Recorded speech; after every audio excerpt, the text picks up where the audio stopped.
our Chief Scout Award, and tonight we're going to present two presentations.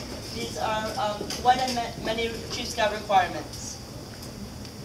The World Scouting by Nick, Ashton, Quinn, Kat, Eric, Matthew, Dante, and Andrew. The World Scouting Bureau. The location of the World Scouting Bureau is in Geneva, Switzerland. The main function of the World Scouting Bureau is that it helps with regional and world conferences, assists with world and religion committees.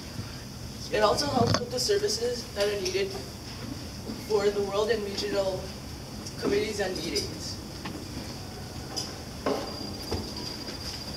The Canadian Scout Brotherhood Fund is a scouting organization that supports scouts around the world.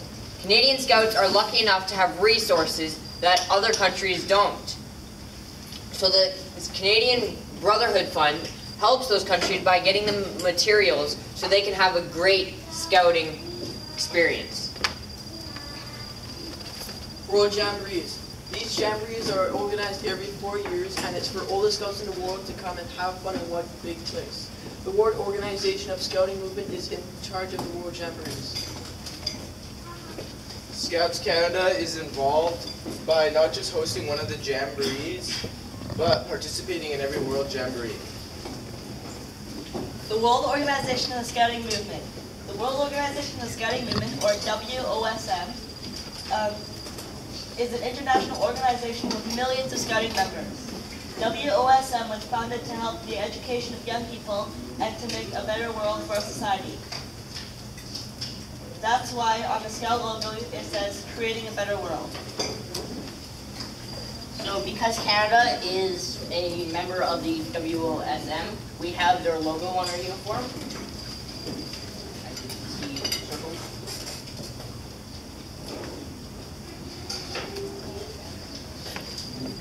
The Canadian World Scout membership. Scouts Canada joined WOSM in 1946 and have 107,798 members. The number of Scouts in 2010 is 38 million members. Scouts Canada has one of the highest amount of members in the world. Scouts Canada also helps other countries with their members with the Canadian Brotherhood Fund. Thank you for listening to our first presentation. Our second presentation is about an environmental project. It's about the Purple Martin Environment Project. And it's by, again, Nick, Ashton, Cam, Eric, Dante, and Andrew.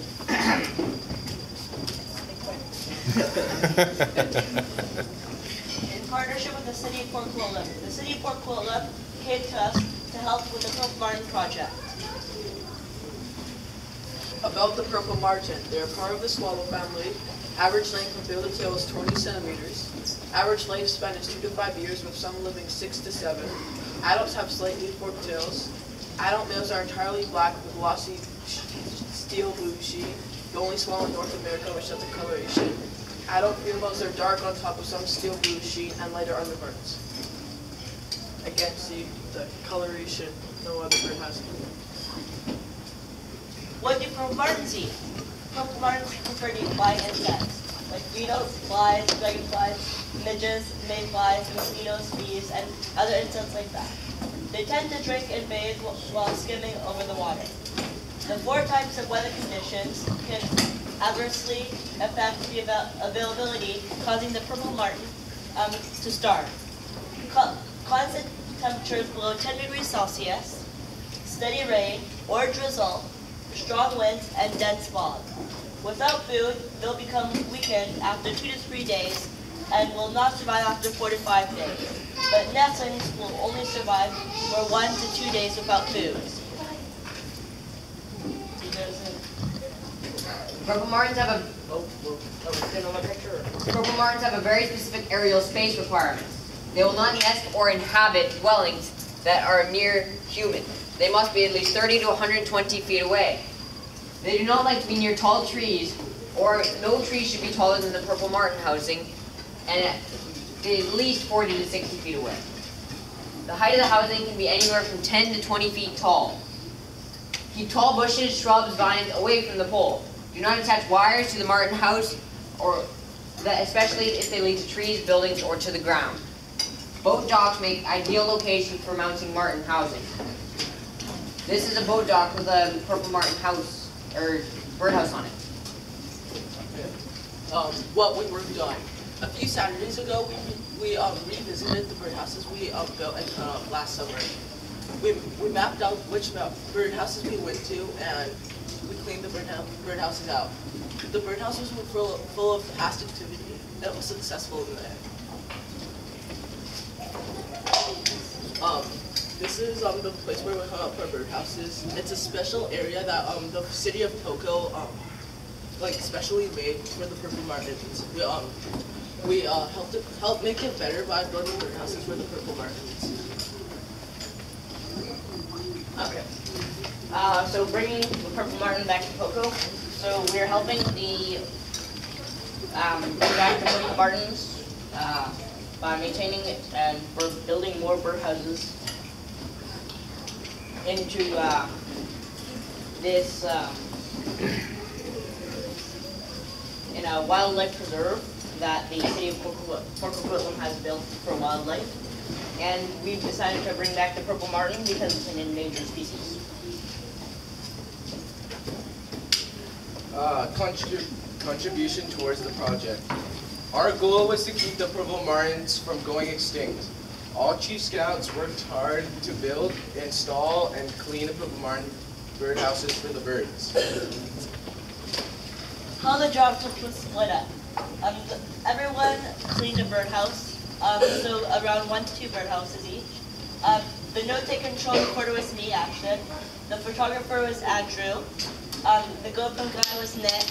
And the ladder carrier was Eric.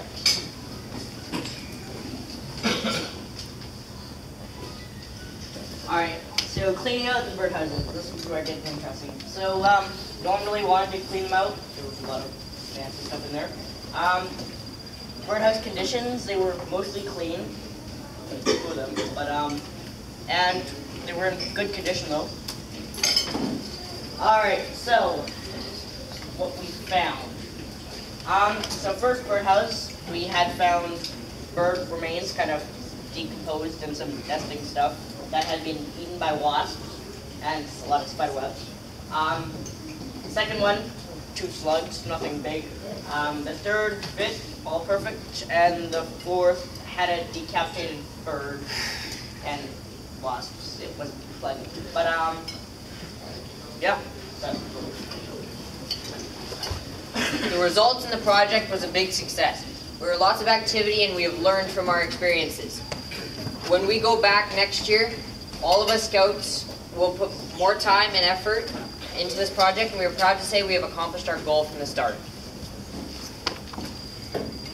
In the future, in the years to come, the first Poco Coquitlam Scout Group sections will come and keep on trying to plant new birdhouses and clean them, making sure that we will keep the purple martin species as a home in Port Coquitlam. The project in pictures.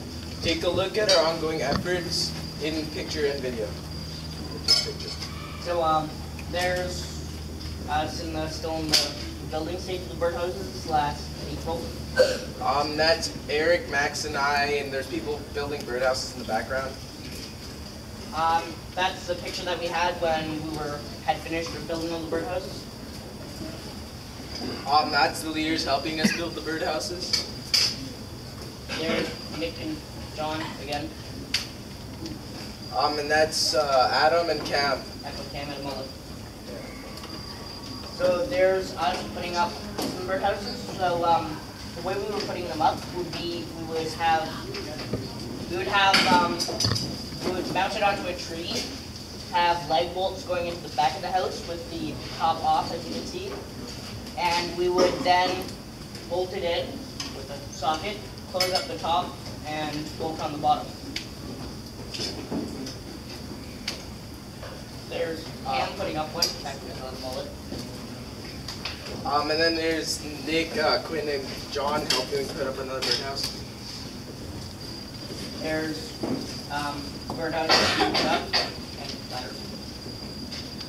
Thank you, and thanks for your attention. Hope we didn't make you fall asleep.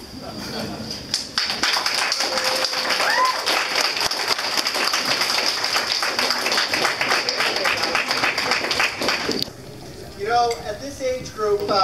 It's pretty hard to learn how to do presentations on the fly, so I really appreciate what you did. Got up there and did a great presentation. Got one question for you. If we want to see where these are, where are they? They are the Walmart that's beside the bridge. Near Starbucks. Near Starbucks. There's a Dyke swampy area there. Okay. And that's where they are now. Yes. All right. Thanks again, guys. Great job. Great job.